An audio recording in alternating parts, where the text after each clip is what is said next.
Well, hello again. It's been a while since I've been on.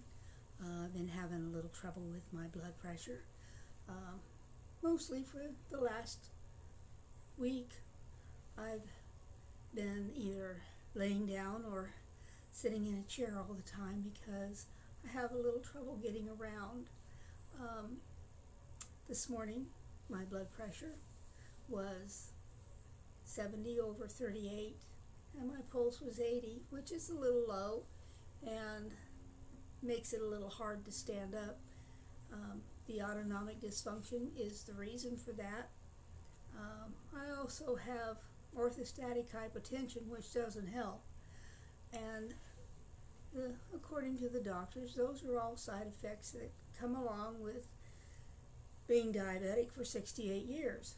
So I guess if you live as long as I do with diabetes, and your diabetes generally isn't very well controlled, because according to them mine's never been very well controlled, then you have the tendency to develop some of these other things. The autonomic dysfunction just means that all the nerves in my body are slowly dying, and what they've done to correct for it is to increase the B12 shots. There really isn't any way to fix it. Once everything starts dying, it just dies. They've told me that eventually that's probably what's going to kill me, is my blood pressure and the autonomic dysfunction. I live with it. It just goes day to day. I haven't had quite as much trouble as I have in the last week with it, but this last week the weather's been a little weird, and I have found that the weather affects a lot of things, not just the diabetes, because believe me, the weather does affect the diabetes too. Anyway, so I thought I would talk a little bit about all the different little things that I have that I've gotten over the years that are all tied in with the diabetes. They all cause problems of their own. Some of them the diabetes doesn't cause, I just happen to get. I've had fibromyalgia for a really long time, probably about 40 years.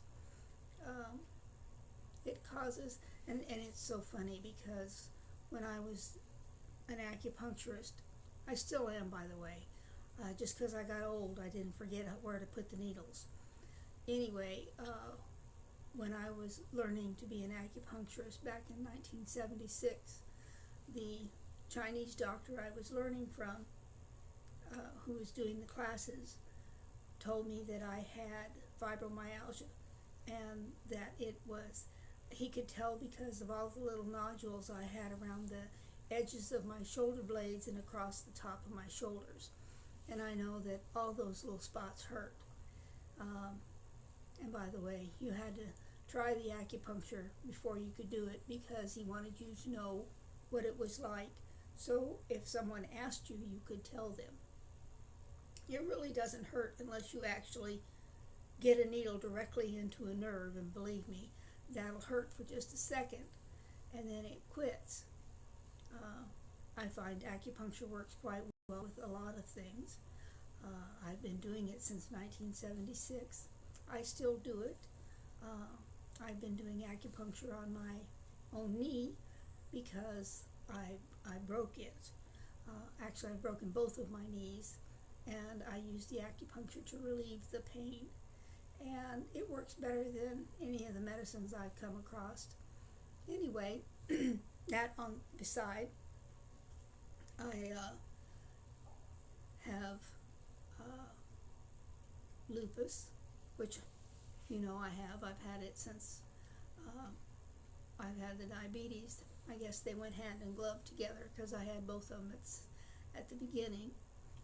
They didn't really know I had lupus until I was about 18, and they figured that I had lupus after I lost the third fetus, and spontaneous abortion between the third and fourth month for no apparent reason. is a side effect of having lupus, systemic lupus. And so then they did some tests and discovered I had lupus, and then they went back into my medical records from when I was younger, and apparently they could track it down in the blood work. So they figured I had lupus at the same time as I had diabetes. And so I've had that for just as long as I've had the diabetes. They can be quite aggravating because they don't like each other. And so if one goes into if the lupus goes into a flare, then the diabetes goes berserk. And if I have a problem with the diabetes, the lupus will go into a flare, and then I have trouble with both of them. Now I will have to say that the 4 times that I have been pronounced dead, when they brought me back, I had nothing but trouble with both the diabetes and the lupus. Believe me, it can be a real pain in the butt. Anyway, and yes, I've been dead 4 times. And yes, every time I've died, I've seen people on the other side that have already passed. I've seen the light. You go to the light, and then I would get there, and I think, oh good, I'm going to be dead this time. And someone would be there and tell me that I couldn't come in yet because it wasn't my time, and I'd end up back in my body. So it can be disheartening. I have had people ask me if I saw anybody. I have seen my mother. I have seen my grandmother. I have seen my grandfather. The last time I died, I saw my dad. He was quite argumentative because he told me I couldn't leave because I had to stay here and take care of his Carol. And she was my stepmother, and she had Alzheimer's, and my older sister got her taken away from me, and she ended up in a nursing home once my sister couldn't take care of her anymore. So the courts wouldn't give her back to me either, or I'd have taken her. So when she passed, that was the last time I saw my dad. He came and told me I had done what he'd asked, and he went away, and I haven't seen him since. I do have had problems with seeing, if you ever saw the movie The Sixth Sense, and that little boy saw dead people, well, I've seen dead people like that too. And right after I died the first time, it was kind of like Ghost with Whoopi Goldberg, when all those ghosts kept coming at her. It was like that, and I had to learn how to block them. So I don't recommend dying and having any kind of a psychic ability before you die. I always seem to know when people were going to die. Even when I was a little kid, I knew it, and used to bother me. But when my mother died was the first time that it really impacted me, I guess you could say, because I was at school. I was 10 or 11. I just turned 11, and I was at school, and Sister Carla was doing math problems on the blackboard, and I was watching a movie. It looked like a movie, and I saw a hospital room, and my mother, and Monsignor Kerr, and Father O'Brien, and my dad, and a bunch of doctors and nurses, and I saw her pass. And when we went to recess after math, I put my galoshes on because it had snowed. And I went home. I left the playground and went home. And since my mother had had a stroke and had been in the hospital for a while, we were living with my grandmother. And I went to my grandmother's, and I walked in the door. It was about 10:30 in the morning. And my Aunt Irene, who was much bigger than I was, she was 4'11" and weighed about 100 pounds. And she come up and grabbed me and was crying and saying, "Oh, you poor baby." And my grandmother came around the corner and she said, "What are you doing here?" And I said, "Well, Mama died and I thought I needed to come home." And my grandmother took me in the kitchen and sat me down, and she says, "What makes you think your mother died?"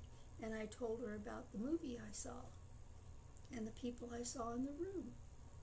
And she looked at me and she told me then, "Don't you ever tell anybody you do that. They'll think you're touched." Now this was back in 1959. So I always thought maybe I was touched. You never know. But it was an interesting thing. And like I said, I've always known when people were going to die. And when people have died, a lot of times they come to tell me goodbye. I was working at the hospital and looked up and across the desk from me, because I was the ward secretary, and I looked up across the counter, and my great-grandmother was standing there, and she said, "I came to tell you goodbye." And she said, "Oh, by the way, the stone from your ring is over there by that pole." And I said, "Okay." And just like that, she was gone. And I turned around and looked, and sure enough, the jade stone that was in my ring was laying over by the pole. And I got on the phone and I called my grandmother, and she answered the phone, and I said, "Great-grandma's passed." And she goes, "I just saw her. I was just up at the hospital." And I said, No, she was just here."